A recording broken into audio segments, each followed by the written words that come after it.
All right. Still got a few folks coming in. We do have a pretty full agenda tonight, though. So, Let's say,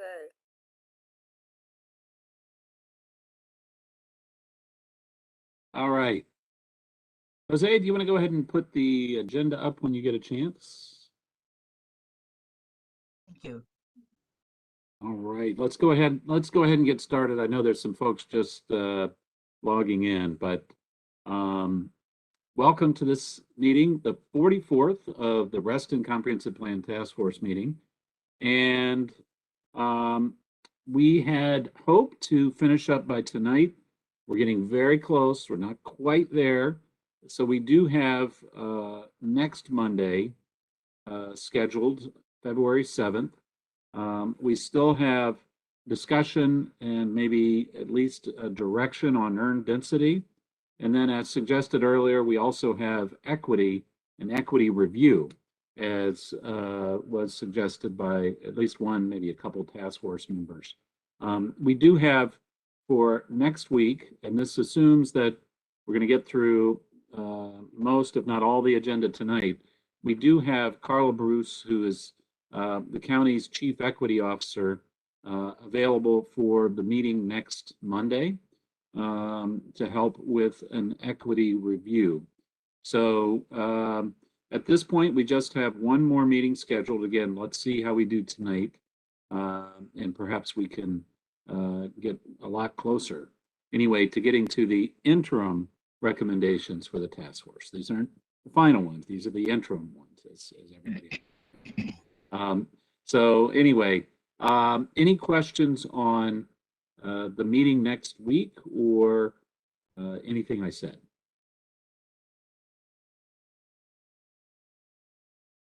Okay, It then looks like Alvarez is talking, but he's muted. Alvarez. Yeah. Oh, there you are. Great. Okay. I was saying, make sure we have, can we resend the latest copy of the equity to make sure we have the latest version before next Monday? Yeah, that's a good question. Michelle, where is that? Because I think part of the idea was to take the equity chapter that had been written and put it in different pieces or places in the plan or in the task force recommendation, including the introduction. I know that was something. Also talked about putting some of it in the earned density section. Michelle, is there a draft that could be sent around for review, or I think you had the pen last? Oh, Michelle's not on. So that's why she wasn't responding, Alvarez. Let's come back to that, but it's a good question. I think if we don't have that text to send around, then I think we would at least need to send around discussion points and maybe a more specific agenda for that equity review and give people time to think about that. Yeah, and maybe the earlier the better, so we could spend some time if we can. Okay. Great idea, Alvarez. Thank you. Okay, we will definitely do that. Any other questions on next meeting or topics thereon? Okay, very good. Then let's look at the agenda tonight. We do have three big things to tackle. There was a lot of email traffic, a lot of engagement by task force members over the past 48 hours or so, actually longer. So thank you to everybody who provided thoughts and comments. I guess I wanted to check, Tammy, how close is environment? Should we do that one first and then go into housing? Yeah, I'm not aware of any problems with environment, but we're willing to take questions. Let's do that then. Let's just flip 3 and 4 on the agenda and strike while the iron is hot. And so without any objections, Tammy, I'll just turn it over to you to talk about environment and see if there are any questions on the draft that's been sent around. And I don't believe, Tammy, have there been any changes recently? No, not at all. And the only comment we got was from Jan, who was upset about the deer situation. And please let me explain that, Jan. I wish there were some way to fix our problem. But I will tell you from experience, I just spent $8,000 with a tree service removing dead trees. These are full growth, beautiful old hardwoods that are dying off, and the understory in their area does not exist because the deer have ravaged it completely. And the only thing they're not touching are hollies in my area. And you can't have a successful environment with just hollies. You have to have a variety. So while I appreciate the people who are, sympathetic to the deer, they have overpopulated. I believe we have more deer in the United States since the Europeans came here. Um, they're just everywhere and thriving, and they're going to start failing because they're eating up everything. So that the environment is the reason for the statement in the plan to regulate their population. Is there any other vegetation other than holly that could be planted for their culinary delight? Well, the problem is they obviously eat anything they will eat, and things that you think are deer resistant are not when they're hungry enough. And I'm going to tell you, I don't have a big lot. It's less than an acre. And we have herds of 14 browsing through the backyard. Our entire foundation landscaping has been ravaged. That's decorative, right? But the old growth trees that are not, they're not dying because of the deer. They're dying because of climate change and insect. We've had a drought flood, and we've had too much of both. And the big trees just are not able to survive. The arborists, I had 4 arborists come out, and others in our back line. I mean, we are completely natural. We have no chemicals on our property, and we only plant native species. But it's, insect infestation and the deer browsing concerns me hugely, because there is no understory. You take these trees out, there's nothing there to replace them. Is there any objection to removing aggressively and keeping harvested? No objection. Okay, I'd like to do that. Okay.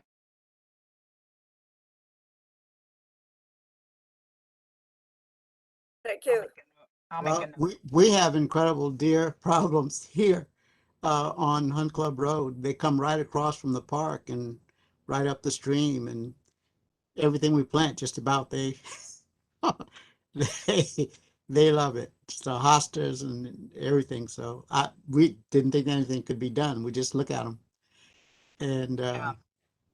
but anyway, but they are an issue. Yeah, they're an issue throughout the county. It's not just Reston, but it's very serious. Mhm. Anyone else have anything they'd like to discuss on environment? Tammy, this is David Vanel. Just a question. What does the county do for that? Do they pay attention to the deer in certain areas? Do they call them? Do they have a program for that? I am no expert. I have attended a deer meeting at the police department a couple of years ago. There is a managed bow and arrow hunt.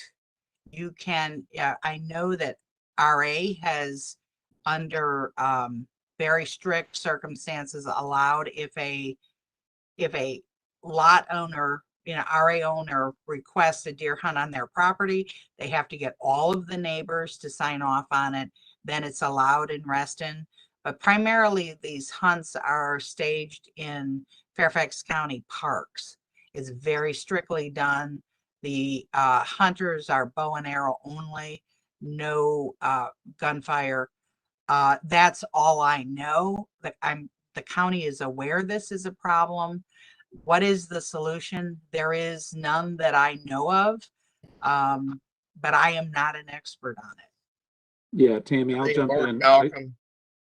Yeah, Mark, go ahead. And I believe Lisa's going to put up some more information in the chat. Yeah, A link to. just a little bit. When you look at the environment, you have the Fairfax County 2019 annual report on the environment. With that is, when you look at the eastern forest ecosystem, that allows for about between 10 and 25 deer per square mile. Now, when you ask about the deer management program, you're right. The Fairfax County Deer Management Program only puts the deer population control on public lands, meaning the county and regional parks. That represents only about 20% of the total acreage of the county. So you look at, deer are smart animals. They go where they don't sense the humans to be. And I used to have a lot of deer over in Woodland Park. I used to have to avoid 30 to 50 deer a day. So, but that is all built now, and practically there are no deer. Only about 10 to 15 that are in the Polo Fields area itself that I continually see. Anyway, trying to answer a couple of questions. Thanks. All right, thank you, Mark. We do have a couple of hands up, Gary and Myra. Gary Moppa, go ahead. I think I had my hand up earlier, Walter, just hoping that we'll get through these 3 chapters tonight. And I didn't take it down when you were asking earlier. So All right, hope we can make it tonight. Thanks. thank you, Gary. And by the way, Chris put something in the chat asking about should we vote to approve, but Myra, let's go to you next and then see if there are any other questions. Very fast. Tammy and I talked offline, and I don't know, Tammy, if this is, I don't want to like make any changes at the last minute, but I was just curious. You might recall we talked about an article that I read where France has put into place, or is planning to put into place, a law with regard to installing water fountains around the city, so that they're trying to alleviate their dependence on water bottles and plastics going forward. And I thought that would be such a neat idea to do. And I just don't know if we could ever get to that point, but it was just something I thought about. And I don't know how you would do it and where you would implement it, but it was just something that I thought was really forward thinking with regard to our water bottle use in well, everywhere, to be honest. But I don't know that this is the place for it, or if we just do it at another time in the future somehow. But that was one idea. And then I thought this place, environmental, would be a good spot for that. I just don't know what you would do or how you would do it, but something worth mentioning. And the other thing I wanted to just quickly ask, I don't even know what page this is on. It's number 10 of page, it looks like page 3. And maybe, Walter, this is for you, or I'd even be curious to maybe even hear from Mark Looney on this, and we can talk about it maybe later after our meeting. But it says in number 10 that development applications will include an enforceable plan to maintain trees and other vegetation. And I wanted to know more about that, because I'm thinking about, for example, over by Herndon High School, there was a property that's being developed, and they completely vacated the whole lot. Like, no trees are there anymore. They're putting in I don't know what. But I would be very curious to know, when it says development applications will include an enforceable plan, what do you mean by enforceable? I mean, who's enforcing it, and how do you do that? And maybe Moira, this is Shane. I did that project. What's the problem with it? No, I'm just wondering how, if there were any trees that could have been saved on that project. So what? The proffer plan was approved. There was no discussion of trees being saved. Okay, but I'm just saying, but in our master plan here, it's saying we're planning to ensure that trees are saved. You know, you can plant a tree, but it's not the same as having an 80-year-old tree. So how are we going to enforce a plan that's going to maintain a tree canopy? What's our plan? Yeah, I think that's probably a different issue than a specific case, but, Oh yeah, I was using that as an example. Right. yeah, Myra, it's a good question, and typically with rezonings and cases that come before the Planning Commission, the Board of Supervisors, there's an opportunity to set limits of clearing and grading in tree save areas that clearly delineate where trees will be saved and preserved. Also, many times in the notes of those projects, there's description of what the property owner commits to do to preserve those trees and to try to keep them healthy. Tammy, I know you've seen a fair number of these through P&Z over the years. You know, sometimes I think the process works pretty well. Sometimes maybe it doesn't. But Tammy, do you have anything else you wanted to add on that? No, I really don't. The issue though is high on our list when Bill and I were writing this chapter, because we have approved plans that have given, you know, expensive tree inventories and trees going to be saved and street trees, and the project gets built and voila, nada. Or the trees that are planted die and are not replaced. So let me just also provide a little bit of all those trees that were on the Herndon property, which is in Dranesville District, had ash borer. So they had to be taken down. So I'm not, you know, we can talk about one specific case, but the reality is I think that's different than what we're talking about here. Yeah, I just Thank want to know. you. I just want to know, like, what's the when it says an enforceable plan? I was just curious to know who's enforcing it. Are you telling me the county's enforcing that somehow? Yeah, it is. Basically, if it's a proffered commitment, then yes, it is up to the county to make sure that, well, it's up to the landowner, and then the county oversees that. I mean, I'm just Supervisor curious. Alcorn, there's an urban forester who That's right. works on these, right? I mean, that's we were told to take the trees down because they were all diseased. Yeah. Oh Yeah, yeah, I'm just using yeah. that as an example. I just happened to notice it because there was no trees on that lot. But okay, that's fine. I just was curious about that. But I think it is important to salvage older trees so that, you know, you don't have just young trees on every new property. Yeah, noted. Good point, Mara. Appreciate that. That was it. Those are my 2 comments. Okay. All right. Does anyone have any other last comments before environment comes to a vote? Okay. All right. Jose, do you want to do the vote? I have one comment on the tree canopy on the number 6. They're Okay. talking about avoid overuse of any one tree species along streets. Large canopy category 3 and 4 trees will be planted whenever possible. I'm curious about where to find that information of what is a category 3 and a category 4 tree, because it looks as though they're quite desirable. And I cannot give you that information. Bill Penniman, do you know? Or Joe Gorney, if you're on It's in the county policy plan. documents, policy plan, I believe, and it Yeah. and it described frequently in other plans, such as the Richmond Highway Plan and so forth, and they're laid out. It's a term they know, put it that way. And Bill, I believe, and Tammy, I believe if you follow the link in the chat that Lisa just put up, I believe that's one of the, I think it'll take you to that document eventually. Anyway. I forgot how we vote. How did you hit the hand to come up? Well, There's we something that haven't, you press?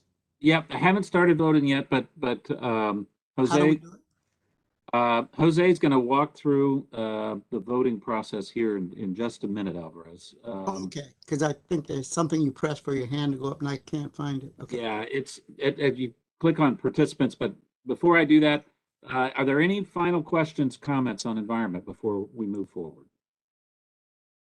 Okay, Jose, do you want to, actually, I should probably check to see, should we do this? Is there a desire to do a roll call vote, if you will, or a vote, electronic hand, or does anyone have any concerns about what's in the environment chapter at this point? The No. vote's the way we've always done it, so. All right, so let's do that. Jose, if you could tell people how to vote and then call the vote. Yeah, so I guess the easiest way to just share my event window. Well, I'll do this real quick. It's interesting seeing your face twice on this. We're voting as amended, right? A few things we Yes. talked about as amended. Yes. Good, thank you. Yeah, and Alvarez, the raise hand is if you click your participant button, with the person Okay. with the 3 hand, it's like that hand right here. It's right next to the megaphone. So Oh, I see. And then you hit yeah, that. yeah, Okay, and then got it. Okay.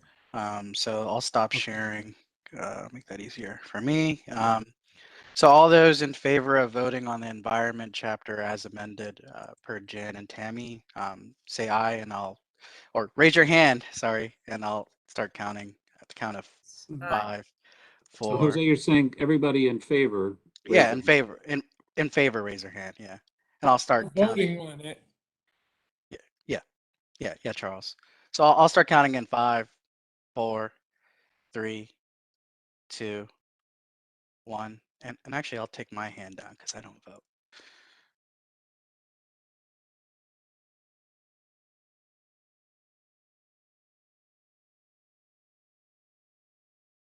I see 16 in favor. Charles, I see your physical hand too, and I counted that one. 17 then. No, 16. You have your virtual hand up as well. Okay, so everyone clear hands. Mike, can you hear me? I can hear you.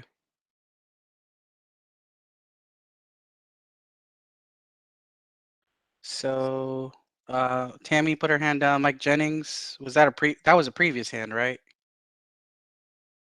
Okay, that one's gone. So all those against voting all those against the environment chapter, please raise your virtual hand and I'll count in 5, 4, 3, 2, 1. Okay, so if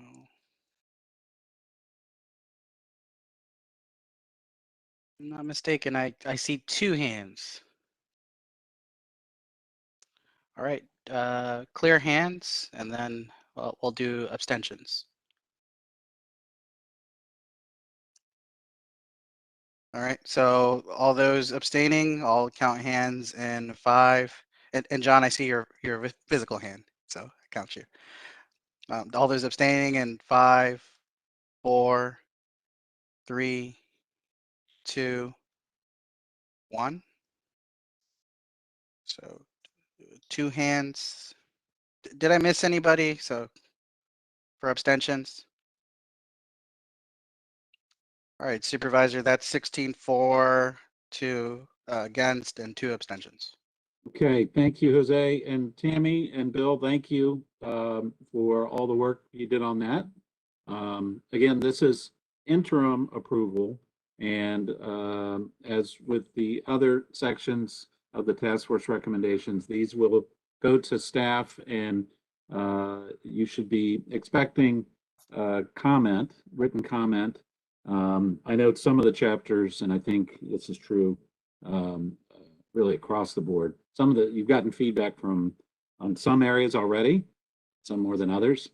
And but this will come back to the task force after there have been written comments from staff. So thank you, everybody who worked on the environment chapter. Okay, then let's move on. Got environment, check, one more. Let's go to the next one, housing. Okay, I will turn it over to Mr. Vanel. David, take it away. And the floor is yours. Okay, thank you, sir. I thought we were headed for a no contest vote here until late last night or early this morning when Jennifer and Michelle forwarded a fairly extensive rewrite. And I'm sure they're going to want to say something. I did respond in writing to them by email, included everybody on the email. So, you know, they probably want to speak, but I would think that the arbiter of good taste here should probably be John Carter.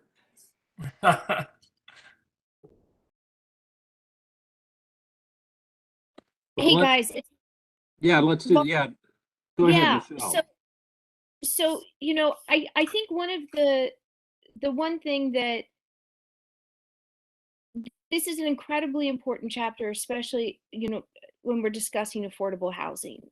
And I think that there's a concern that with the structure presented, it just was not clear enough.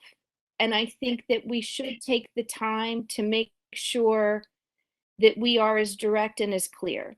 And I appreciate, David, what you said that it was mentioned that more needed to be in the chapter. I think, though, the problem was some of the language that was added was already included in other parts of the plan. So for instance, you know, if we just went through some of it, the intro could be shortened significantly to be in line with some of the other chapters that we've already voted on that present what do we have in Reston, what do we need in Reston, what are our principles and our goals. So, you know, we took a crack at taking that and just streamlining it so that we can get down to what matters most as quickly as possible. And, you know, I would like to be able to work with you on this to maybe that we can present something that does that. I'm just concerned that when it's a lot of text and there's different proposals throughout without a clear structure and really identifying what we're trying to do and where it's going to go, that some things can either get lost or misinterpreted. You know, in particular, there were just a few areas that were just as an example, you know, the discussion of missing middle. It's incredibly important, but I don't. It's not clear what you're advocating for and where it's going to go, especially when missing middle is Reston. That is the PRC. I mean, that's our clusters. That's our neighborhoods, our mixed income neighborhoods. So it seems that there are some things that just still aren't quite there, but need to be more clearly defined. So, you know, that was our main goal here, was just to take it and to narrow this down and make sure that we are all on board with what we're presenting and what our goals are and where we want things to go. And so that's what we've done. Well, thank you for that, Michelle. I would only say that certainly I'm happy to continue working on this, but I think the structure I thought was pretty clear, and I think that the structure's been that structure not since the beginning, but since the task force wanted things added to it, and those things were added to it. So you know, I started out with a fairly quick introduction, and I was asked by a number of people, including staff and John, to add more information on the history of it and put in the inventory of places. And you know, frankly, when John and I and the staff finished our conversation on the 18th, my understanding was that it was fine as is. I'll let it go at that.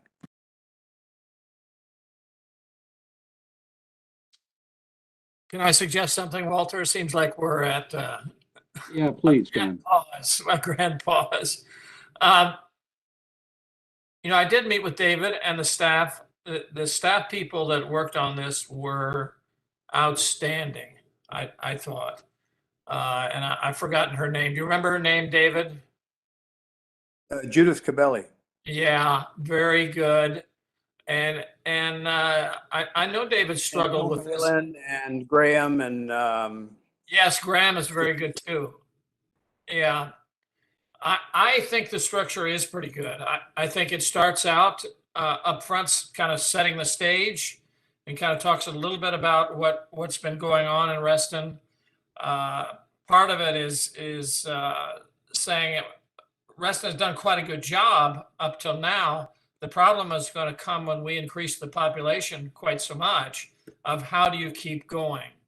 And then I like the actions section, whether it's actions or implementation, whatever you want to call that. I just like that structure a lot.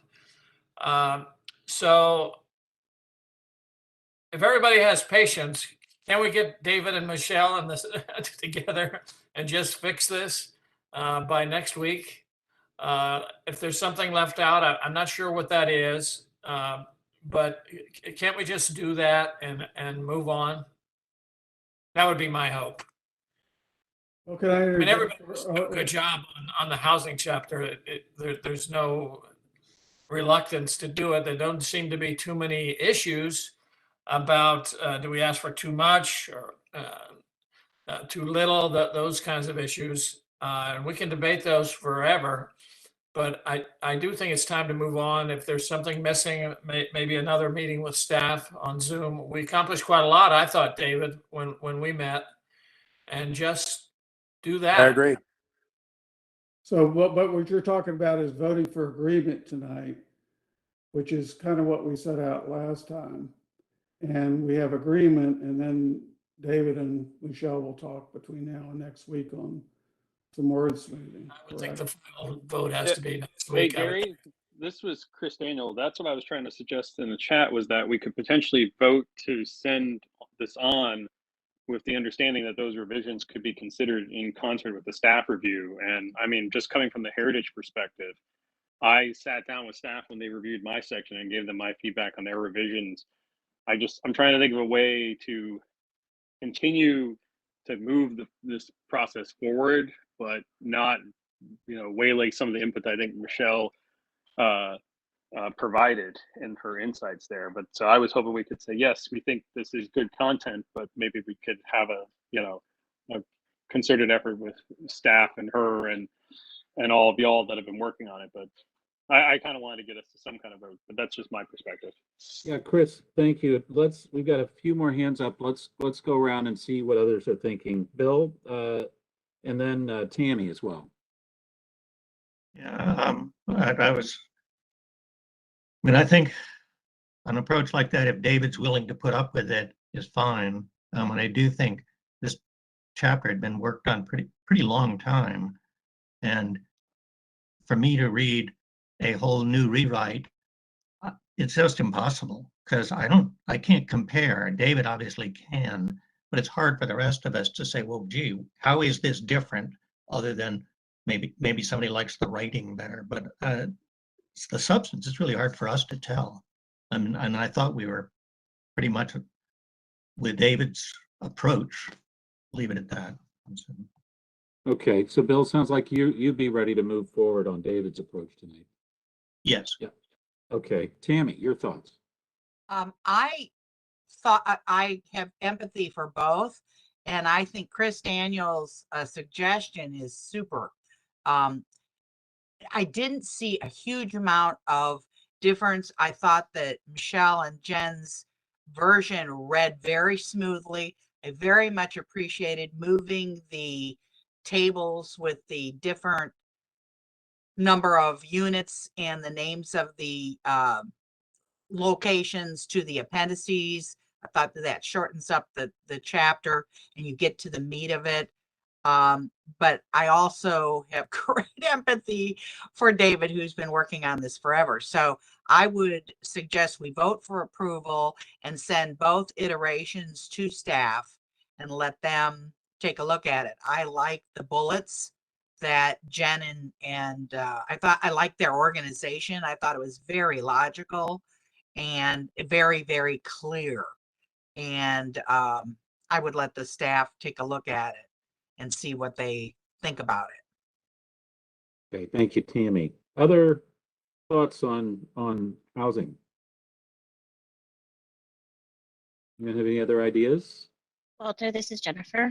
Yeah, Jennifer.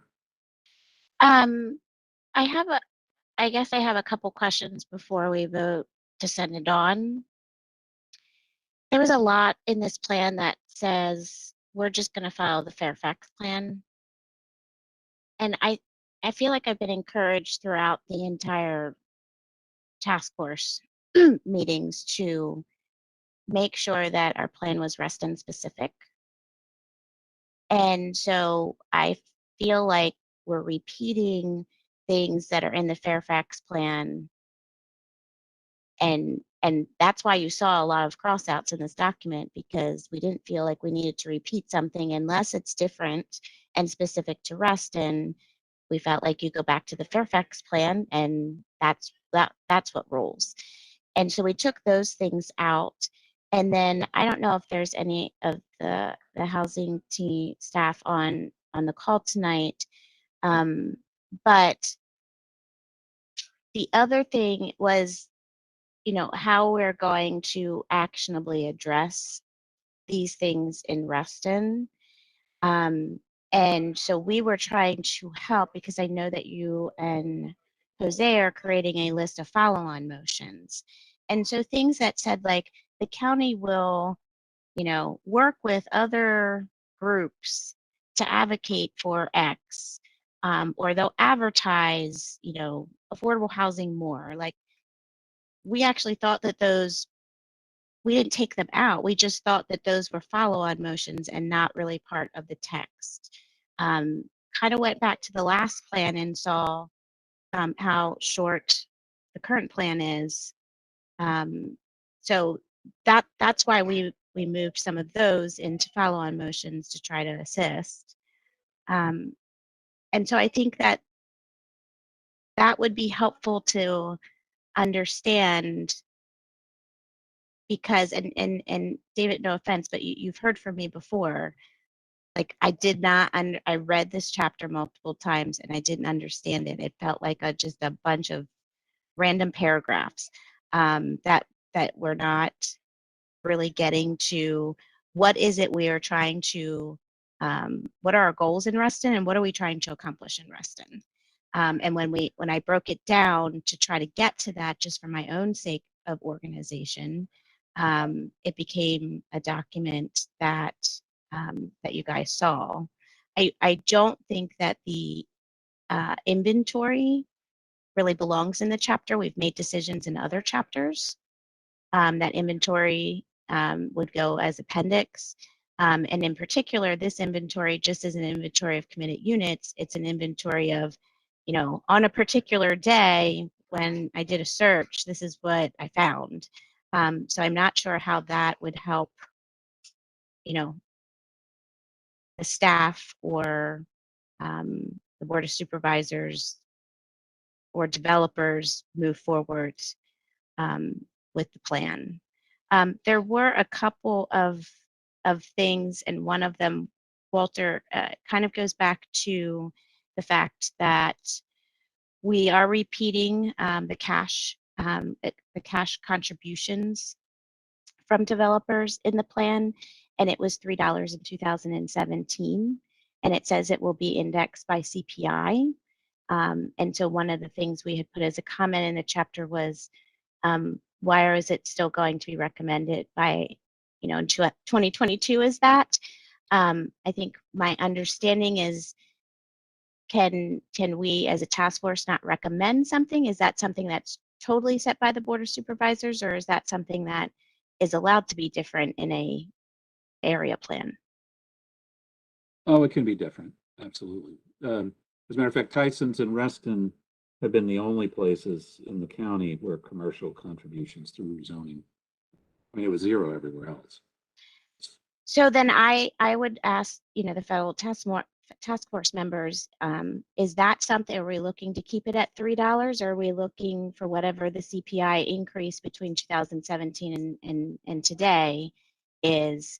Because in addition to just the dollar amount, we have that first floor retail and hotel, and there's one other place that will be exempted from that. And I feel like we are getting a lot of mixed use property in Reston, and maybe excluding that in the past was advantageous to try to bring those types of uses to Reston, but I feel like we are getting a mix of them, and I'm not sure why we would be excluding that square footage.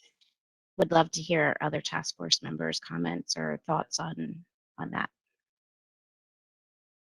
Well, Jennifer, with all due respect, I think you're wrong about the current one or the new one following the county guidelines.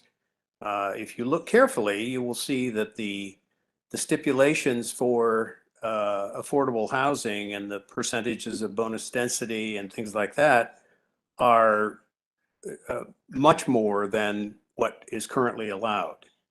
That was the purpose of writing this thing. In terms of the $3 contribution, that's what's in there now. I would suspect that given the fact that inflation has been at basically 0% since 2017 and only recently gone up, that the CPI, if it's gone up at all, hasn't been much. So I'm sure that the county staff would make those changes, or the Board of Supervisors would and will make those changes when the either the CPI or some other index. Somebody said maybe the CPI isn't the best index to use, or maybe it's not the only index to use. And I would suspect that the county is going to follow up on that. And it doesn't seem to me, I mean, we could say, well, it's $5 whatever, $5, and that makes no sense because we don't have any facts to base that on. That's the county's job to figure that out. So I take your point, but I think you're mistaken about the flow of that document. Okay, thank you, David. Are there other comments or questions? Just two quick notes, Walter, on that Mark. those last 2 points. One, part of the standard proffer package is that cash contributions will escalate over time with one of the indices. Sometimes it's consumer price index, sometimes it's construction cost index, but almost all the proffers require escalation over time.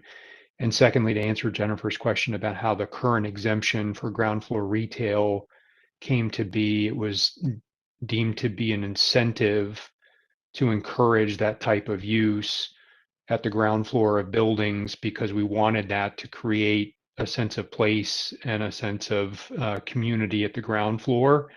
And part of the incentive package was to exclude that square footage, which as a percentage of the overall project is relatively small, from the contribution as an incentive for property owners to put it into their applications. So that's how it ended up in the current plan. I think we understand how it ended up. The question is, does it still need to be there? In this section also, there were a few areas where it did not specify that any of this money or contributions would stay in Reston. So we've added the word Reston in a few areas. There are a few other areas that, especially with, as I mentioned before, the notion of the missing middle, that I think really needs to be fleshed out a bit more. It doesn't seem that the current description of missing middle and saying that doesn't exist in Reston is accurate. And I think that there are some areas that we need to look at and be just very, very careful with. I mean, even with the notion of reuse of commercial for housing, where housing is appropriate and zoning is allowed. It's my understanding that residential isn't allowed in commercial zoning unless it was mixed use. Is that incorrect? I guess it depends on what the zoning district is, right? Planned development commercial, you can have residential in it. There's limits on the amount of residential in that zoning district, but it's permissible within the PDC district. There's actually an entire chapter of the comprehensive plan outside of the Reston specific plans, outside of the TSA, that encourage the repurposing of older commercial buildings for residential uses without the need to amend the comprehensive plan. So if the comprehensive plan says that an area in Annandale is supposed to have commercial uses in it, a property owner can convert that building to residential without needing to amend the comprehensive plan to match the proposed residential.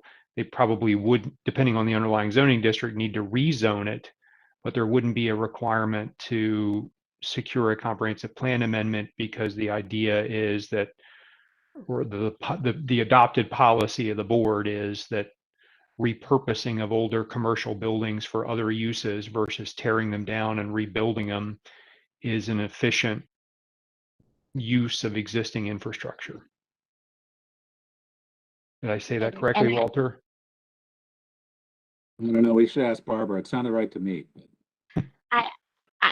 I don't think that that is what the land use chapter says. So I'd be, again, curious to know, is that what we're looking to do in Reston? Take commercial developments and put housing on it? I think that the land use chapter says some very specific places in which we don't. Yeah, Jennifer, I think what Mark was talking about, and again, I don't think we have this anywhere in Reston, is repurposing existing buildings without tearing them down, existing commercial buildings. So, you know, that's. So is it needed in the chapter then if we don't even have it in Reston? Because that's what it confused. That I was confused by it. Like where is this? Where would it be I think that was one of the earned density components.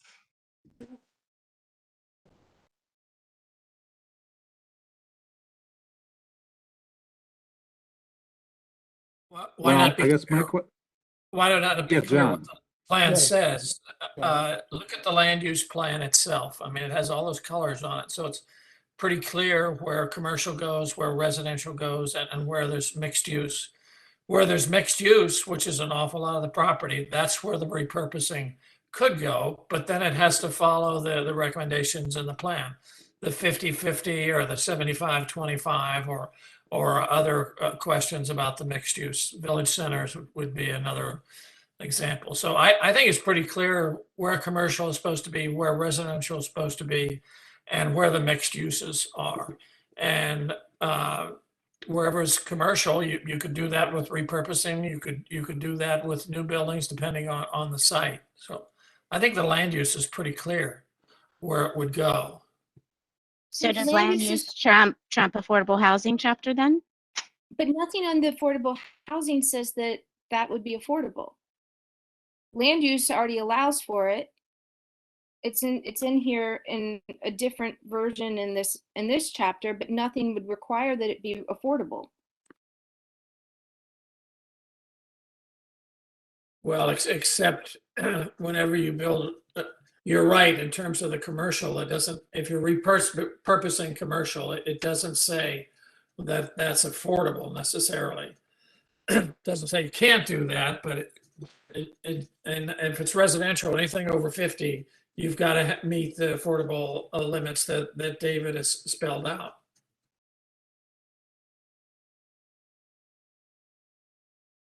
All right. So what is the pleasure of the task force at this point? Could we ask that David and Michelle and Jen chat, since we are going to have another meeting, and see if they can come to an agreement of, I mean, we have Mark Malcolm telling us that the CPI right now is 10.55%. So that's a change that has to be made. And thank you, Jen, for, pointing that out. I was concerned about this, and David had that sentence that it will be, adjustable. But, as again, I thought the new one was very clear with the bullets. Bang, bang, bang, bang, bang. If the missing middle discussion is light, we have missing middle housing in Reston. We just don't want to lose it.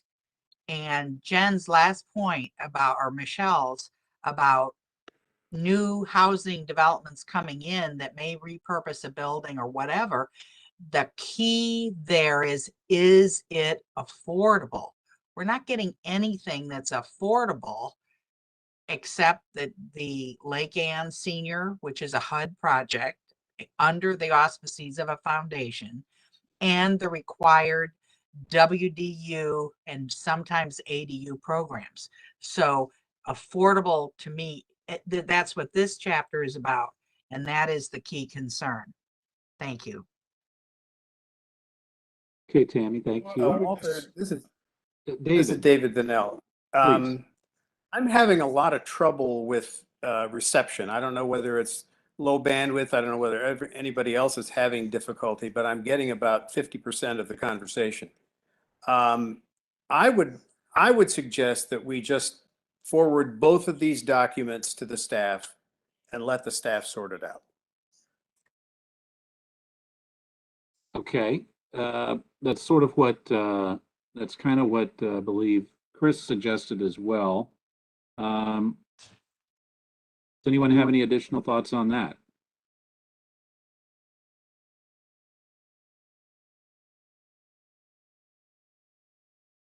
All right, does anyone from housing have any thoughts on that? The housing staff? Any concerns? Supervisor Alcorn. Yes, Mr. Fleetwood. Tom, thank you for being here. Good evening. I'd just say, you know, we would be okay in terms of looking at both versions of this and sorting it out. Thank you very much, Tom. It's our excellent county staff at work there. Any other thoughts before we move to vote? To move forward, I guess, as an interim. I would love a copy of the new version. Jan, I believe it was sent around last evening. Last evening? Yes, from Michelle. Michelle, okay. Yeah. Any other questions on moving forward at this point, or moving both versions to county staff for review at this point? I make a motion, we send both versions forward to staff for review. All right, that's been moved. Is there a second? Second.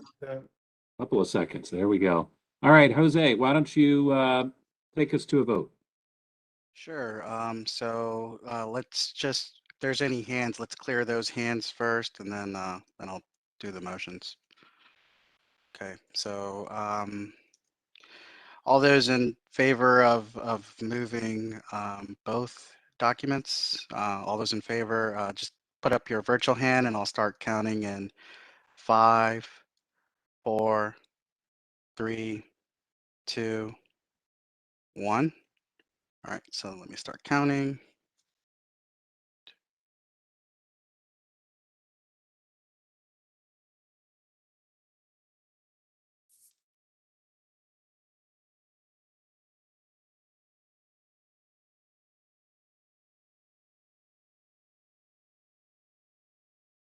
Okay, I see 50. Oh, let me recount. I saw more hands.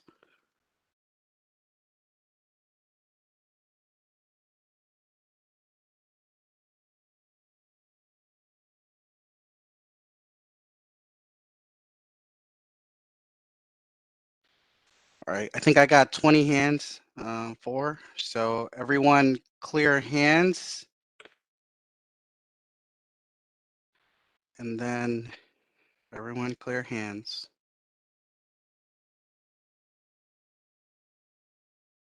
Okay.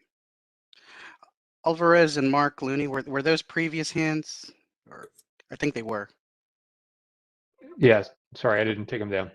Yeah, and then Alvarez, I think that was a previous Trying to hand as clear well. the hand. I did last time. I'm trying to say, how do I clear it?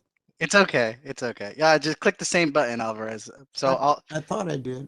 Okay. Just try it one more time. Okay. So Oh, got it. Got it. There you go. Thank It's you. gone. Thank you. All right. So all those against the motion, please put up your virtual hand, and I'll start counting in 5, 4, 3, 2, 1. Okay. No hands, unless there was someone else that had a hand up. Okay. So none. Okay. So we'll do abstentions. Although abstaining to the motion, please put up your virtual hand, and I'll start counting in 5, 4, 3, 2, 1. Okay, Supervisor. So that's 20 and for it, none against the motion, and then 2 abstentions. All right. Thank you, Jose. Thank you, Task Force. So we just got through the second chapter of the evening, and it's not even an hour into the meeting. So very good. Granted, just move forward with 2 versions of the same chapter, but that's okay.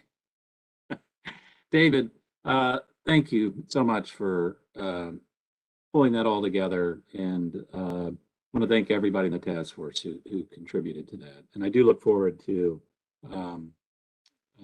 housing staff crunching on that a little bit and coming back with their observations and suggestions. So that's Thanks, good. Walter. Thank you, David.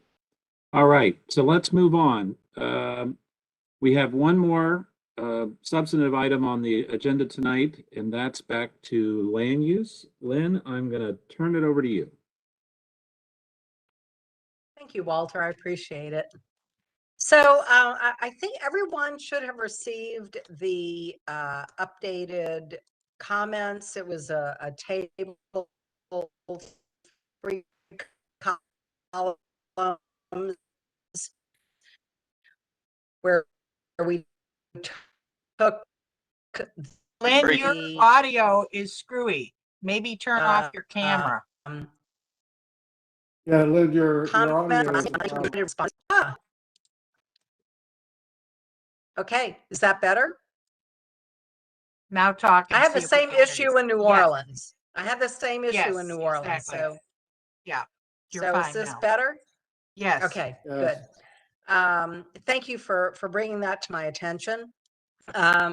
So as I was saying, the land use working group took the comments that we received from the task force a week ago, and we provided updates and sent those out to the task group, to the comprehensive plan task force. And we do believe that we are at a point. There is one discussion item that we wanted to bring to the task force, but with the exception of that one item, we do think that we are ready to move the land use chapter to a vote with comments that will go to staff. But the item, and Jose, if it would be possible for me to, oh, I can share my screen. Thank you so much. Okay, I'm going to go ahead and share yeah. Are you all able to see my screen? Yes. Okay, thank you, Jose. So the first item, we put a note in here saying that this will be discussed. Excuse me, could you slide that slider on the lower right so it makes the You want it print a little bigger? bit larger? There you Is go. that good, David? Great. Okay.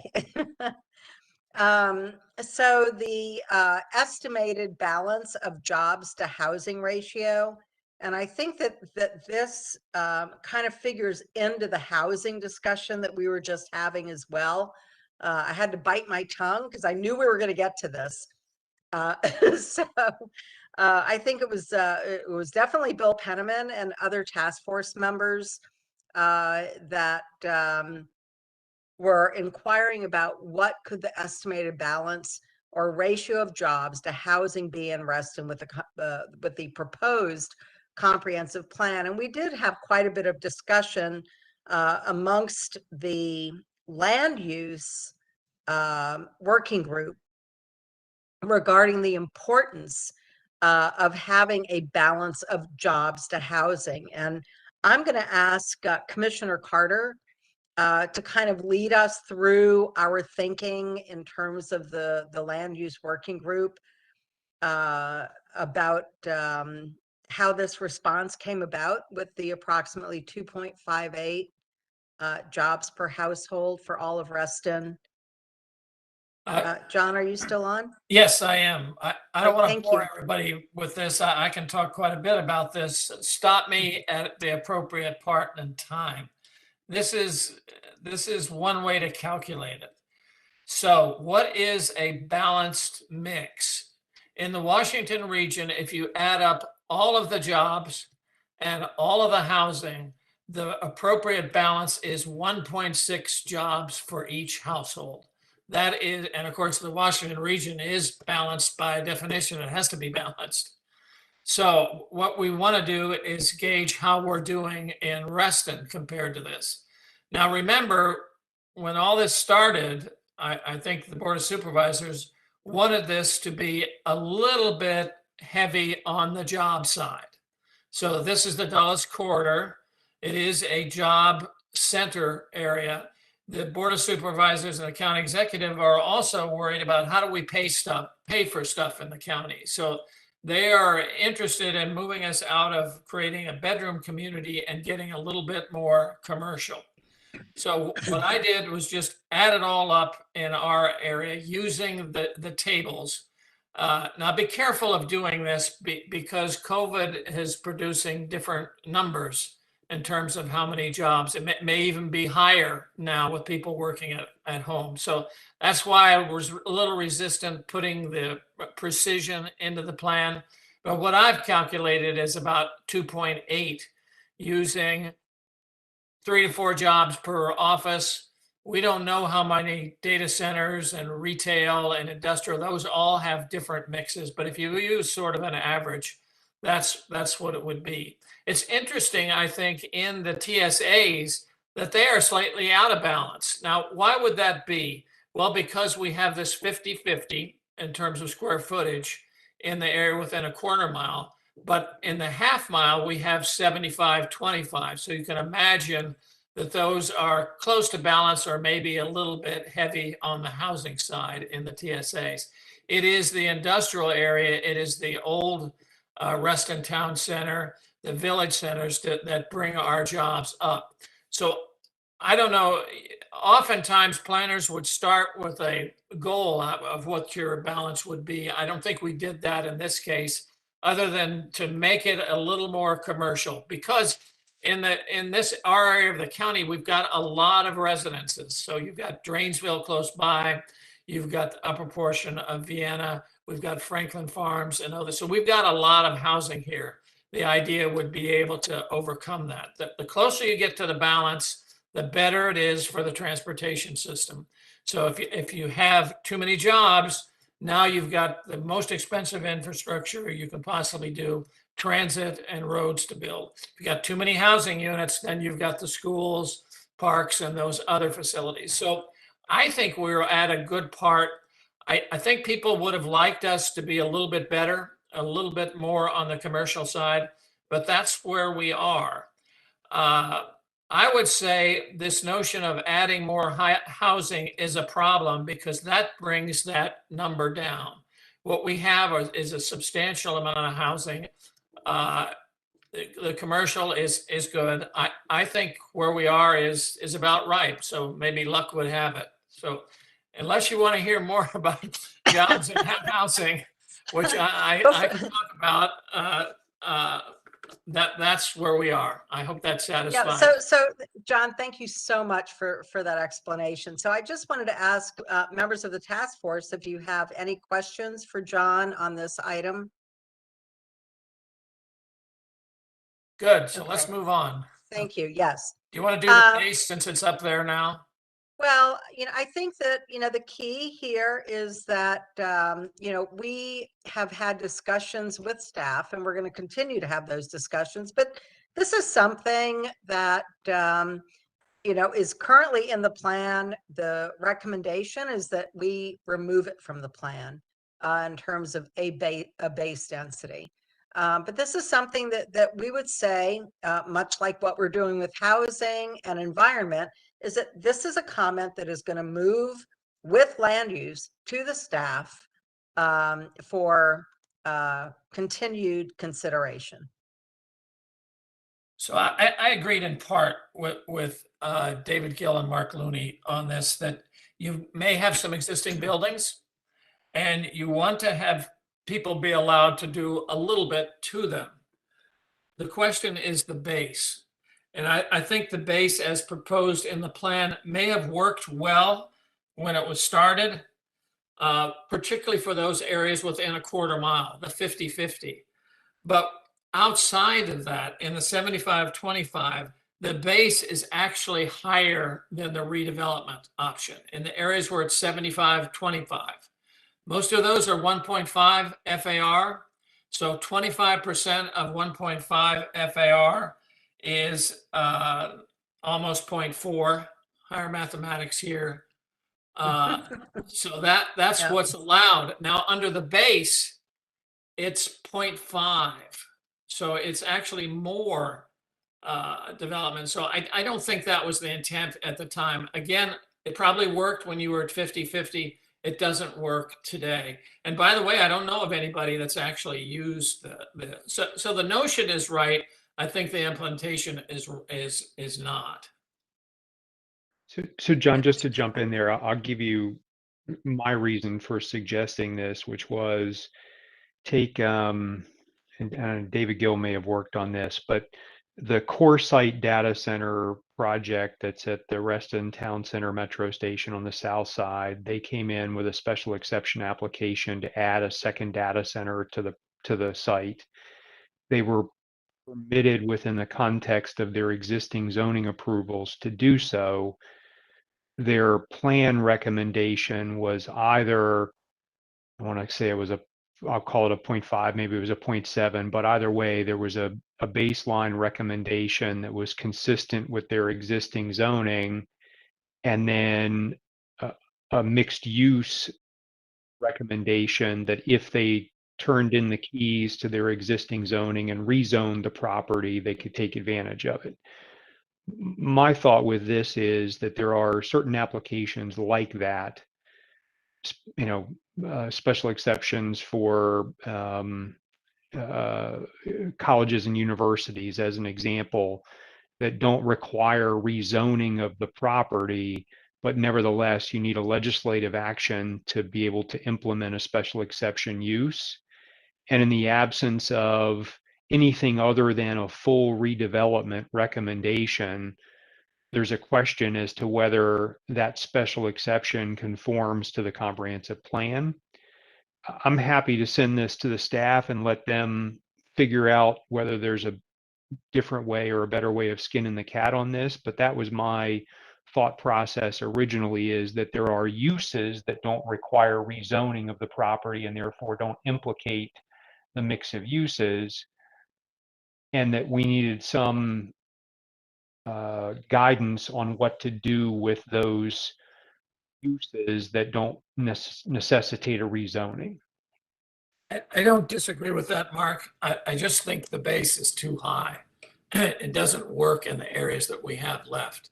I think the special exception is a good argument, since there's a lot of review process in a special exception.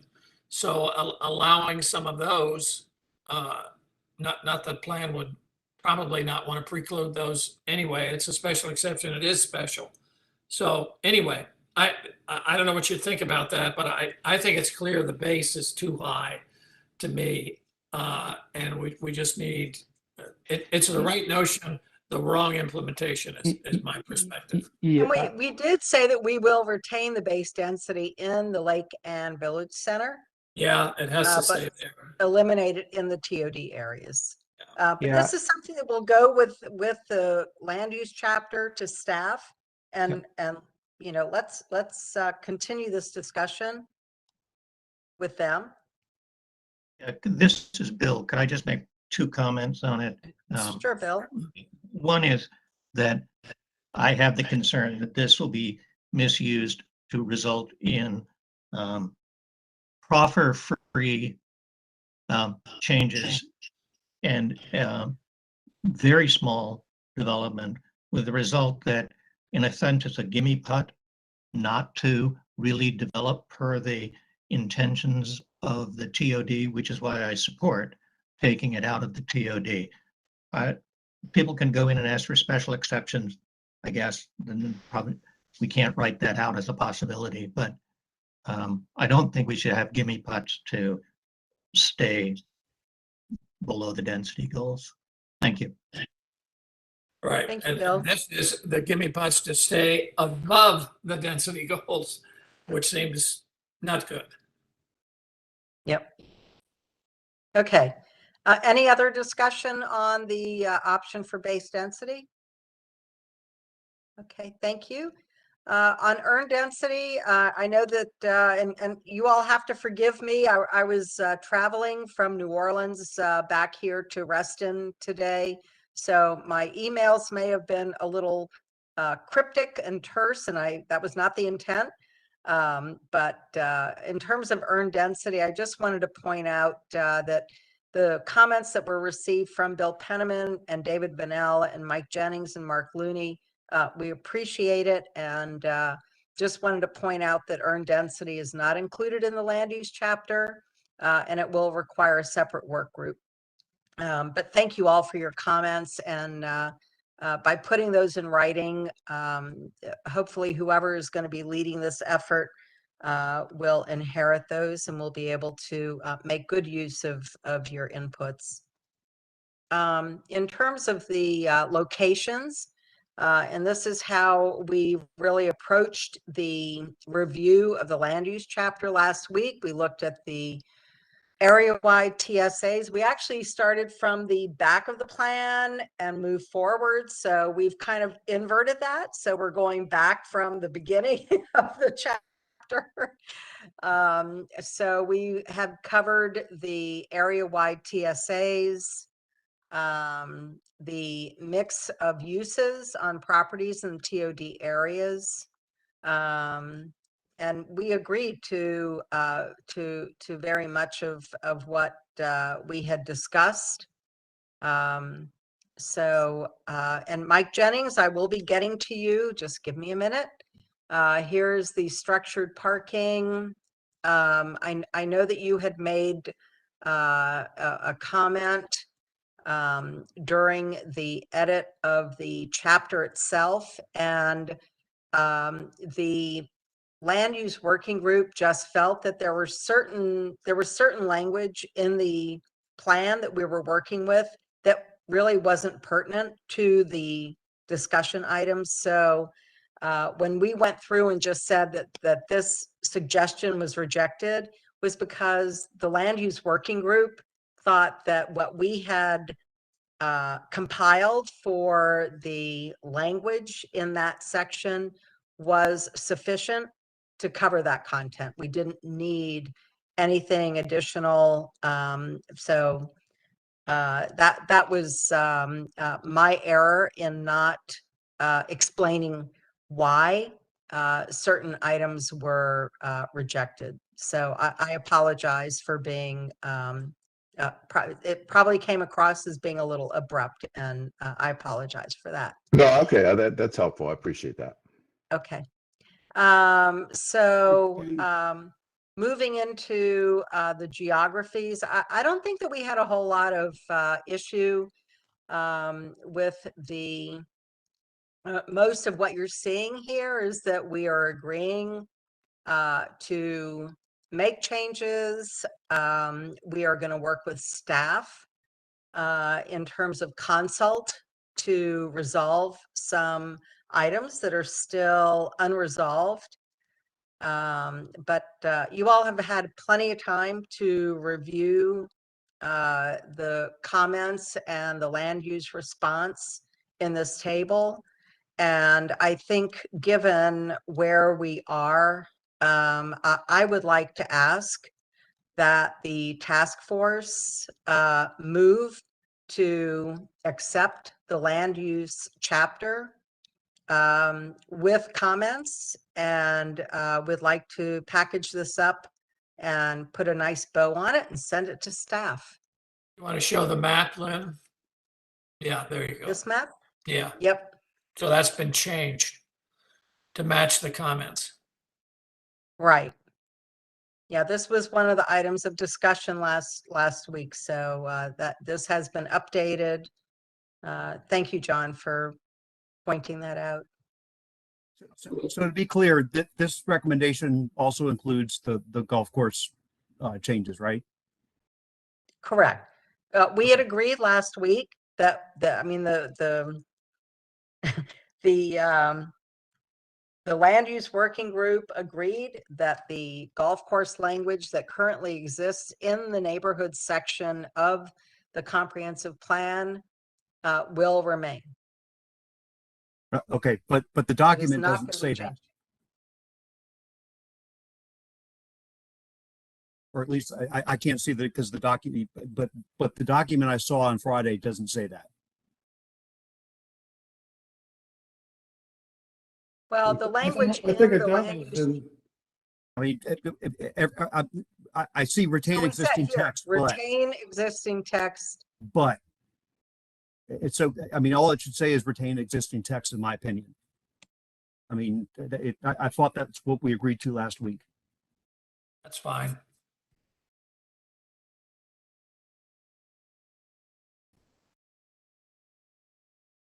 which Okay. means the comments are going to go with it.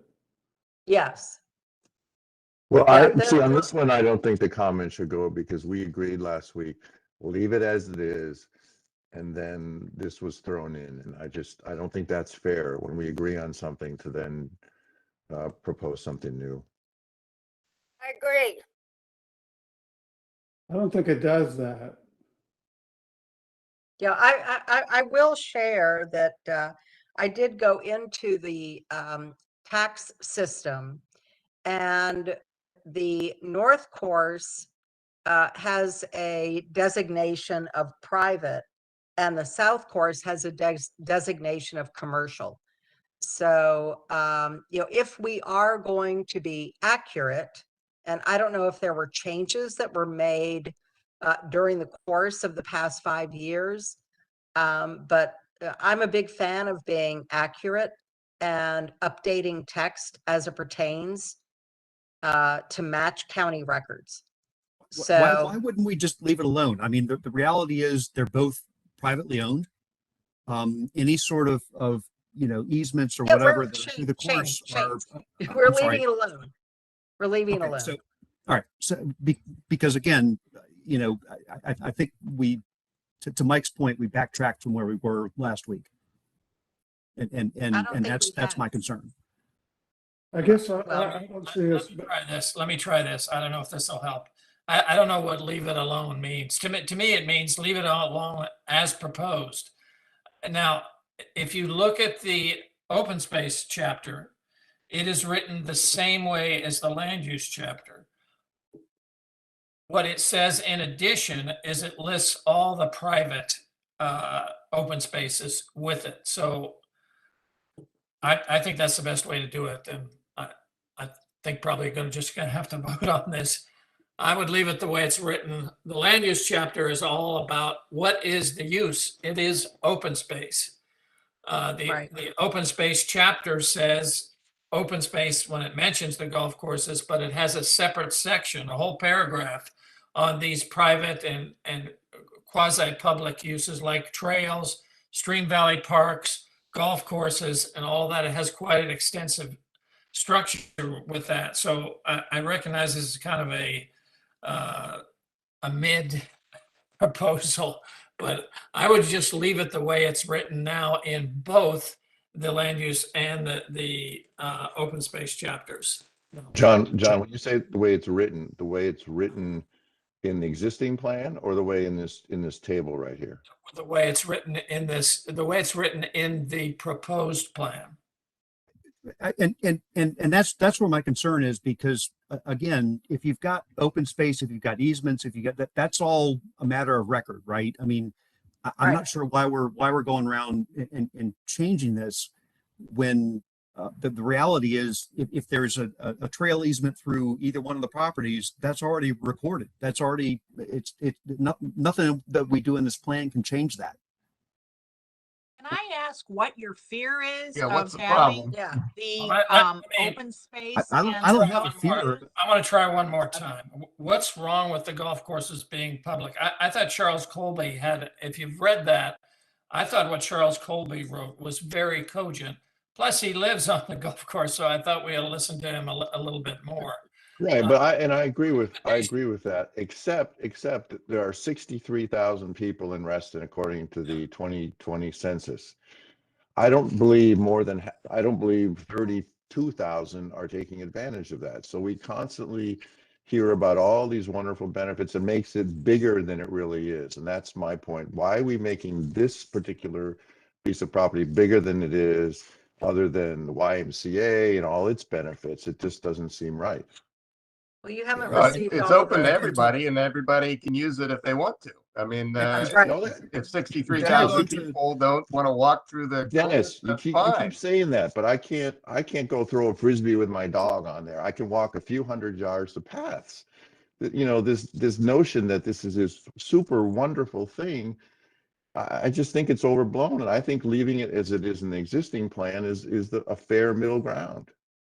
I 100% agree with Mike. I think we're trying to change something in its plan designation that whether Reston National is public or private or whatever is their decision, right? I just don't see why we're trying to mess around with this when we've got a whole bunch of other issues to discuss. Agreed. Well, then stop arguing about it. Well, We have a motion. We did last week, Dennis. We said it was going to. We had an agreement, though. Stay the same, and then this was thrown in. I don't remember an agreement to get rid of it. I mean, this is what we've always said from day one. No. Go Shane to and Mike, 31 minutes John. in the last call. 31 minutes in the last call. Yeah, I appreciate the conversation. I do want to go. Bill Penniman's had his hand up for some time. Bill, did you have a comment? No, I mean, I thought we were going to leave it at the language that was in the last plan and just carry that forward unchanged. If that's different and I missed it, then maybe I have a concern. I don't know. But I just would say, for people who think that private property is open to the public at large, I just point out in the Fannie Mae case, all the neighbors seem to think it was their public property to use. And the reality is it's private. It can be closed off anytime, unless they make an agreement to give everybody an easement. So, Well, the people who live, you're right, Bill. You are right, Bill. And the people who live in the neighborhood of Hidden Creek and the North Course and the South Course, when it snows, that is open to cross-country skiing and sledding, and people view it as their open space. But we're talking about a comprehensive plan here. It's open for, because, you know, I would urge us to retain the existing language. The issue there is, what is the recommendation? Do you want it private? Do you want it public? Do you want it open? I don't think you want to say it must be private. It can be public. Just like the street values that are all private. Lynn, I'm just trying to catch up, and I apologize. But I hear you, Bill. are you saying that the language is as it was in the old plan, but the word private just got dropped? No. It doesn't get dropped. What we agreed to, so what we agreed to last week was that the language that exists in the current plan is going to translate into the next plan. So the word private that was included in the last plan is going to carry forward. That was what we agreed to last week. That's fine. So, and I think that is what your expectations are of the land use. So let's just call the question. What we're arguing about then.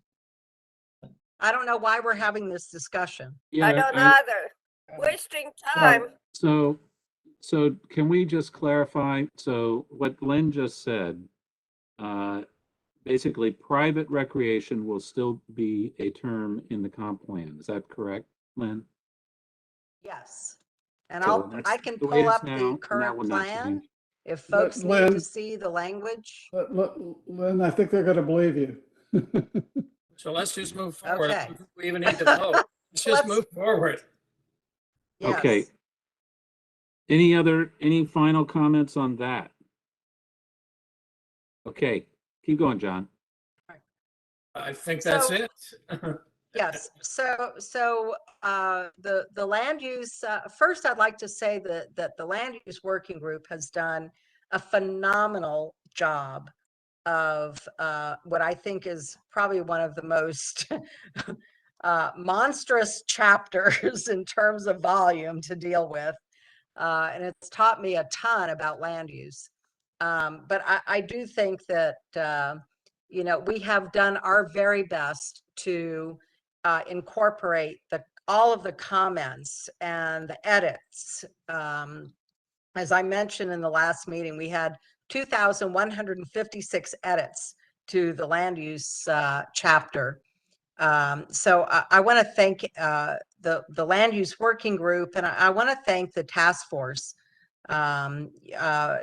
Your passion for what goes into this plan is admirable, and we really appreciate it. But I think we're ready to go to a vote, and I would really love a motion. And if I need to make that motion, I'm happy to do so.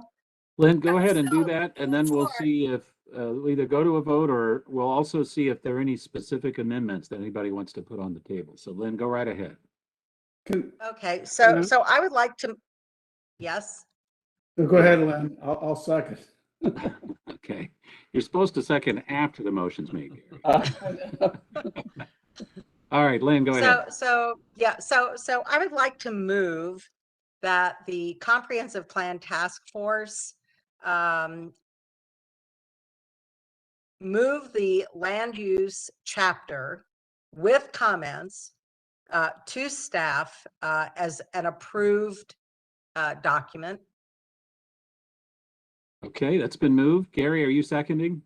I'm seconding that proposal by Lynn. Okay, so are there any comments, discussion on the motion? I have a question, and that is, Yes, Lynn, please, Bill. I understand what you're saying is that it'll be accompanied by the written comments people gave you. Right. And if there are any Correct. questions. Yeah, okay. That's fine. Thank you. Thank you. There is All right, some Bill. rewriting of the chapter, Bill, like I think it was the village centers. They wanted them written in parallel, which we'll just go ahead and do that. And to be clear, we're approving this without a discussion of the earned density document as well, right? Right. Earned density does not belong in land use, correct? Okay. Okay, thank you, Shane. Other discussion on the motion? I see no hands. I hear no voices. All right, then Jose, take us to a vote. All right, so the motion was to move the land use chapter with comments.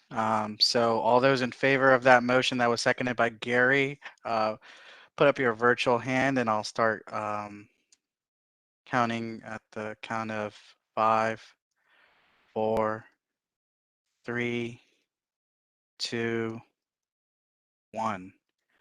All right, so let's keep those up so I can count.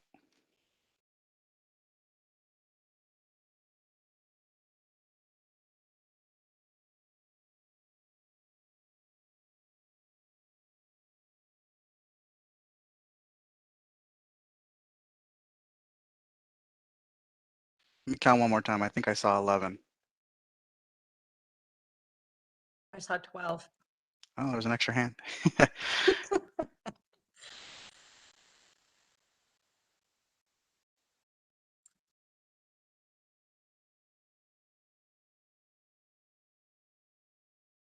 Yes, 12 hands.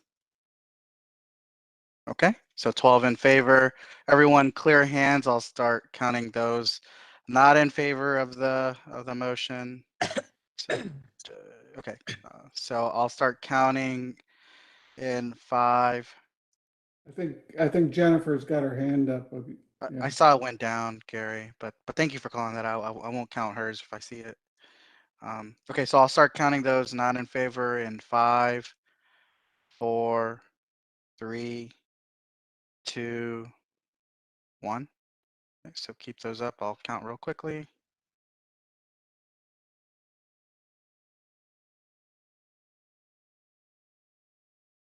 see 7 hands. 7 hands against. Okay, everyone clear hands and I'll do abstentions.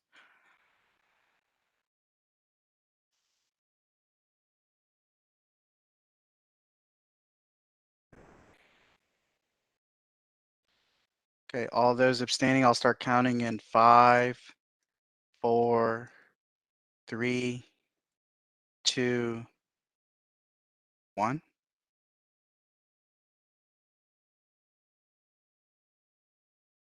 See 4.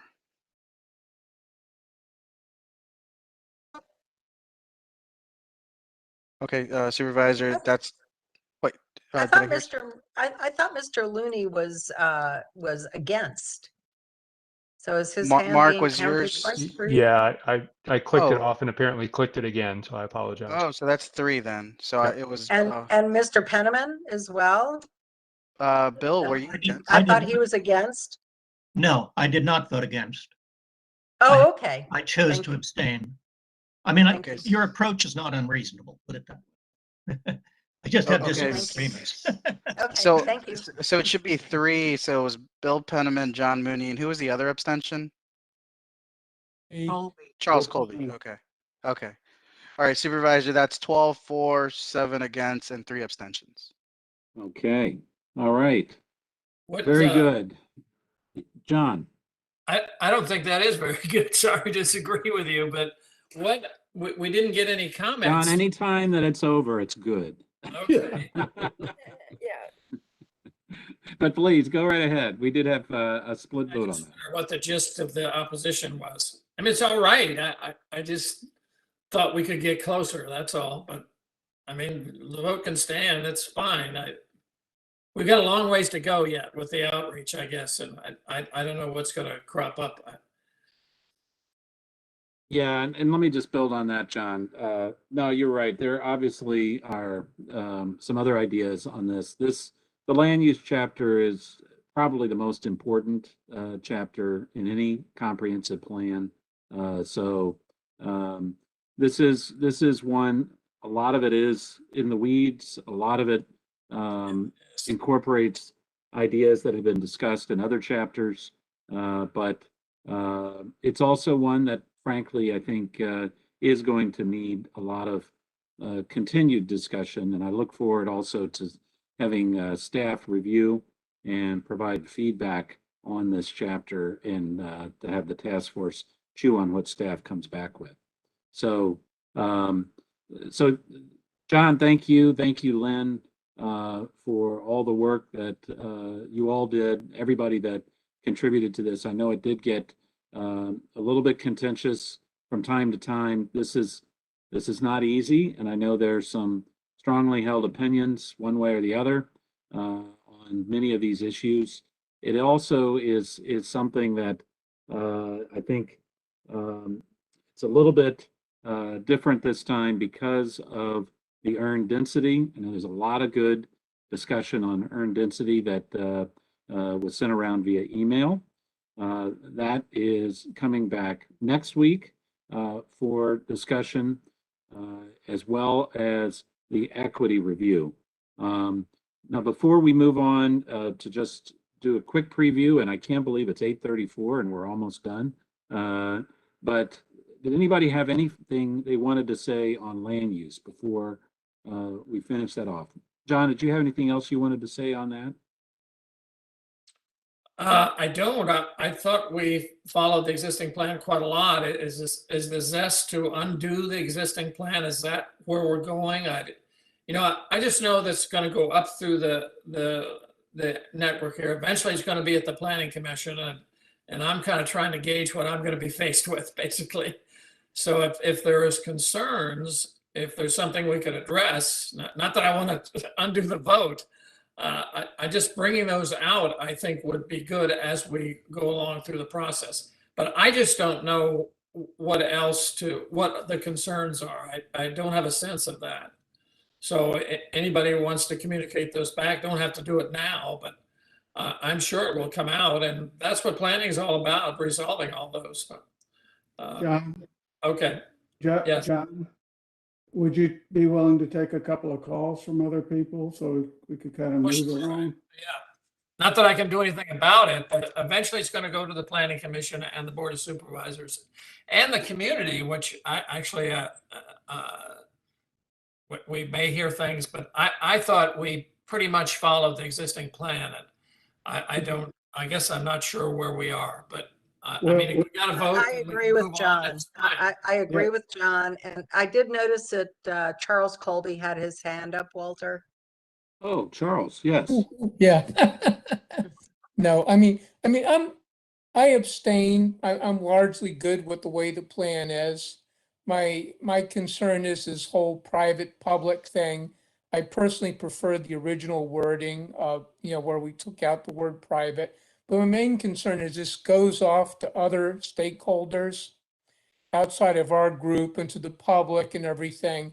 And there's this perception that the golf courses are very narrowly used facilities. I right near it, and there's a huge volume that goes through there, and it really is heavily trafficked trailways. And it's particularly important to me because my own neighborhood is divided in two, and we have a trail that connects us through the golf course. And I would hate to see that gone.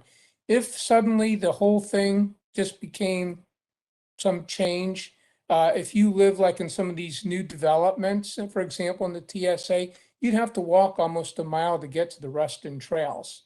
Right now, you just go right up Indian Ridge Road, you connect to the Reston trail system, and you have endless recreational walking. It is definitely heavily used.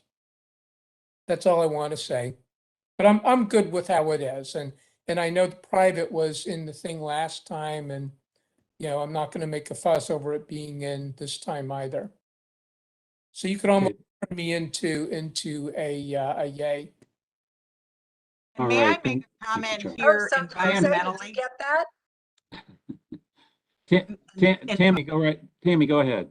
Mentally, we're chitter chattering about whether it's public or private, and I completely understand where Charles is coming from and support him. But it's not just people, folks.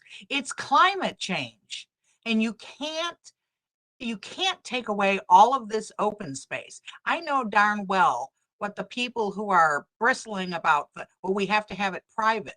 They are the same people who would love to develop it. And we cannot do that. It is specified open space. And now in 2022, more than ever, and it will only increase as the dates roll by, it is more important that we keep sight of climate change and how that affects our whole being, our economy, and how we live. So it's not just people using it, and which people, and are they elite or are they normal people or whatever? That's crap. Everybody has to breathe. Everybody has to support themselves against weather phenomenon, et cetera, et cetera. I think you get my point. Thank you. Okay, thank you, Tammy. All right, anyone have any other final thoughts on land use before we wrap this up? Walter, I'll just say that I want to echo what John Carter said, that we've stuck to the current plan.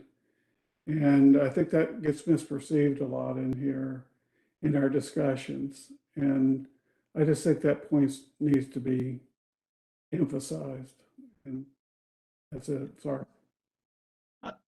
Just if Walter, if I could just say two things. One is, Please, I think part of the problem that I have, and part of the reason, I understand you did stick pretty close to the existing plan, and then for the most part, I think you're tainted in some ways by the earned density chapter, which looks like it, if applied as written, would substantially modify the existing plan and the way it works. At least that's the fear that I have. As far as public-private, I was really trying to just focus on keeping the basic sentence that was in the old plan here, so we didn't have to fight out much.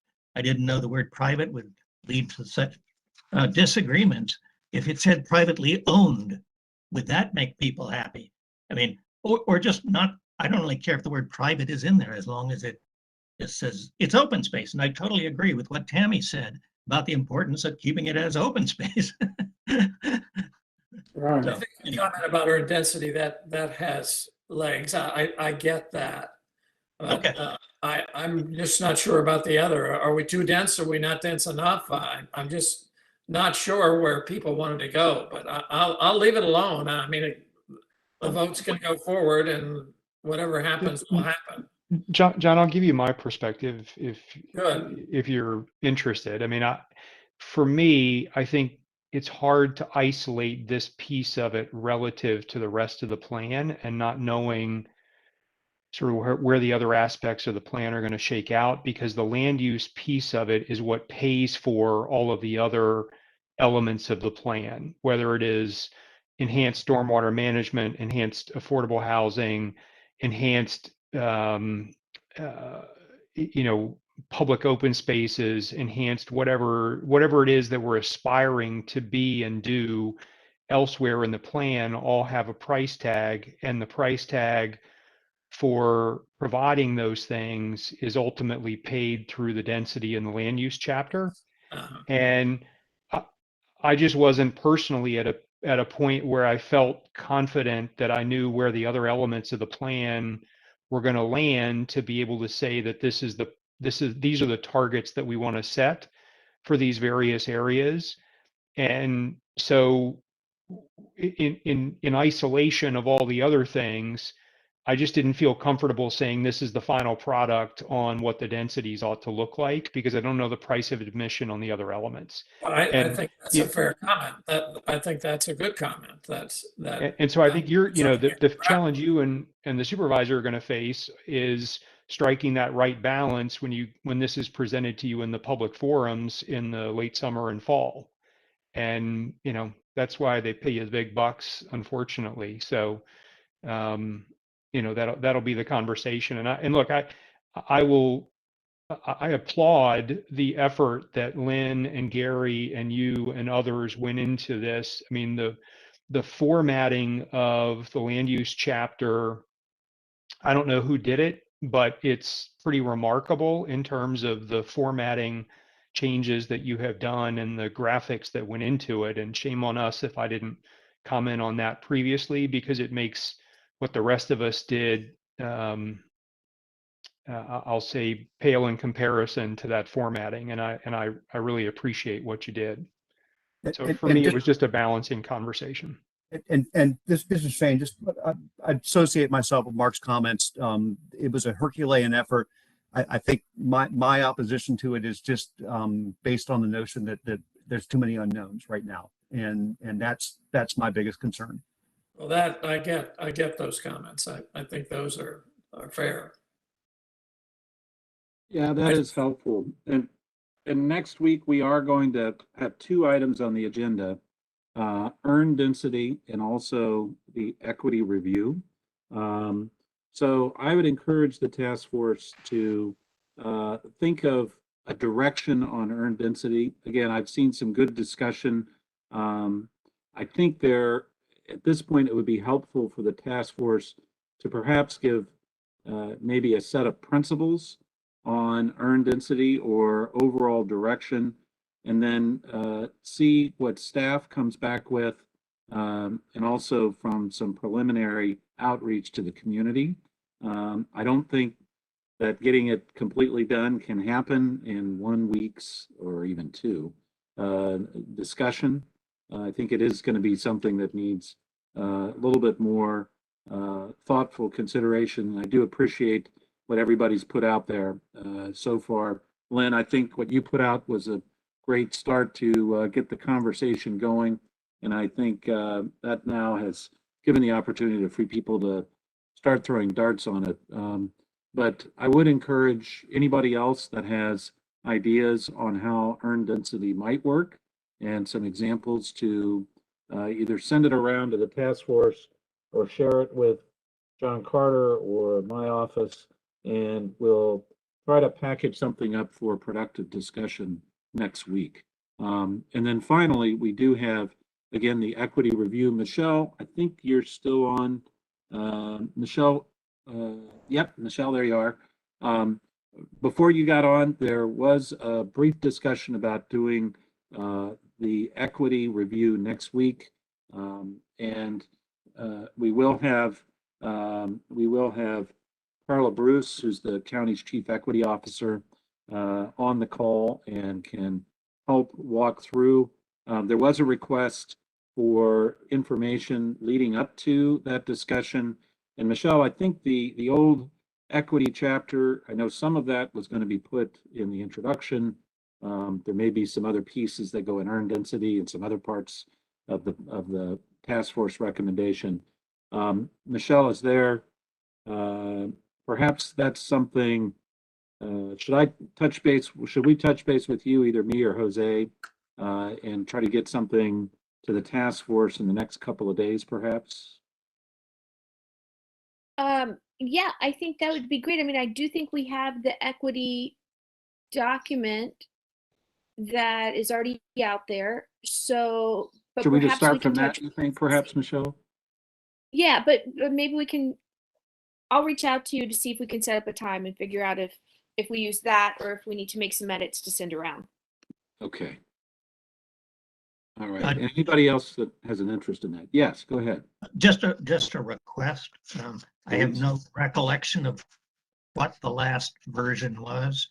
So whatever version it is that we're supposed to be talking about, please circulate it well in advance, just so we're caught up. And I thought that part of the effort had been to shift so all the sections have some equity discussion. And so I assumed that what had been drafted before would be modified. But again, whatever it is we're supposed to talk about, just give us a copy in advance. Yeah, that was my Yeah, request thank you, too, Bill. that we see the latest copy so we can.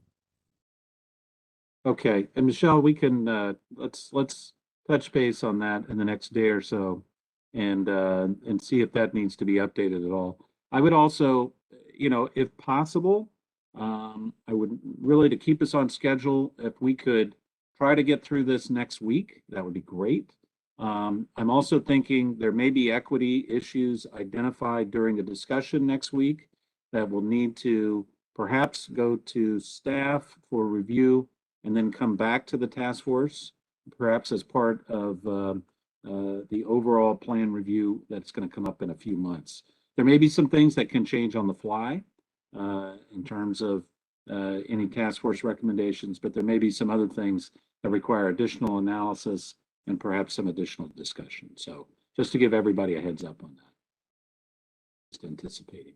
I have another suggestion if we're not going to talk earned density tonight. Please, John. This is in the interest of moving things along, and particularly in light of the comments on the land use chapter and also the equity. I wonder if it isn't time to turn all these chapters in now. Turn them all in to Jose, and let's see what the whole document looks like. I think it would be useful, it would be easier for the equity items, which whatever they are, to be inserted. And I think it would be easier to give those that are concerned about the relationship between these chapters, particularly land use, but all the chapters, to see it all together. So I would urge that everybody turn in their chapters tomorrow. Yes, thank you, John. Put together in one big document. If they haven't, if many of those have gone in. Turn it in now, the whole thing. We've approved all of them, so let's put them in. Yeah, the ones that haven't been put in, right. Well, nothing put in. John, thank you for flagging that. I'm so glad you brought that up because I had overlooked that request. Yeah, we do need to get, for the equity review, we really need a compiled set of interim recommendations And frankly, that will also help, I believe, with some of the discussion on earned density as well. Yeah. But in particular for the equity discussion. Jose, do you have any special requests on getting that compilation together? Sorry, Supervisor, it would help to unmute. I did send around with the meeting materials on Friday, a compiled section, a PDF of things I've received to date. So if they're out of date, please let me know.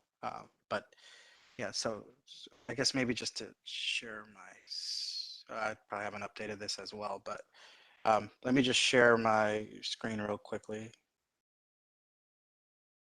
I can share my screen.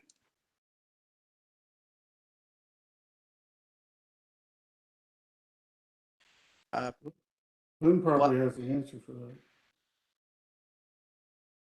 Well, I guess it's not important, but Take away my share responsibilities, Jose. it's hard to take, Lynn. Okay. but thank you for. Okay, now I should be able to share my screen. So. Yep, there you go. There we go. So this was the PDF that I sent. So these are the versions that I've received today. So planning principles was voted on back in October. Land use, that was materials that's recent. Unless John Mooney has an updated transportation version, it's December 16th. He does have one. He does have an updated one. Open space does too. Okay, open space has an updated one. Affordable housing we discussed tonight. There's 2 public facilities. Charles actually sent me that a week or so ago. I can also share that with the task force. It's in this document. I think the equity version we had was back in July of last year. Environmental stewardship we just talked about tonight. Heritage, I know Chris Daniel jumped off, but I can check with him to see if there's an updated one to that one. Community health, that's recent. Gary, I'm not sure if there's an updated version to economic development. There's now. Okay. And then public art, we voted on back in October. So if there's an updated one to that one. So I think that has all the sections. But yeah, they're in this document that I sent out with the meeting materials. And there's graphics that go with this. I don't know how you want Yes. to handle that, but it's going to affect how the chapters go together if you don't have the graphics that are necessary. Yeah, and and Commissioner Carter, some of the sections like environment did have graphics at the end of the document. Yes, as well that's a good example. That would be a good way to do it. And this is Tammy, I will send you an updated environment taking out aggressive on the deer thing as agreed to tonight before the vote. Great. Thank you, Tammy. That's it for me, Supervisor. So I think everybody, please do get in any updated versions. Michelle, I know you're going to be in touch about the equity section and how that fits into the discussion next week, and we'll get all that circulated around.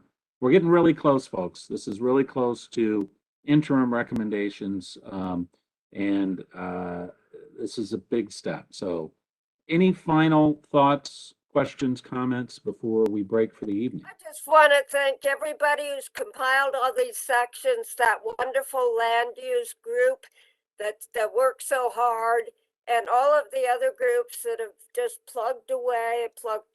You've done a phenomenal job, and my hat goes off to you. Wow, that was well Thank you, said, Jan. Jan. Yeah, I I agree with that wholeheartedly. Yeah. Great job. Thank you, Andres. And I'll just add, this is a great job by the group tonight to get to where we are tonight. This is a great meeting to, make this substantial progress. So way to go, everybody, tonight. All right. Well, thank you, Gary. Thank you, everybody. Appreciate everybody working so much between the meetings as well and sharing your thoughts. And we'll see everybody next Monday. Next Monday. Thank you. Thank you. Good night, everyone. Good night. Night. Right. Night, Walter. Night.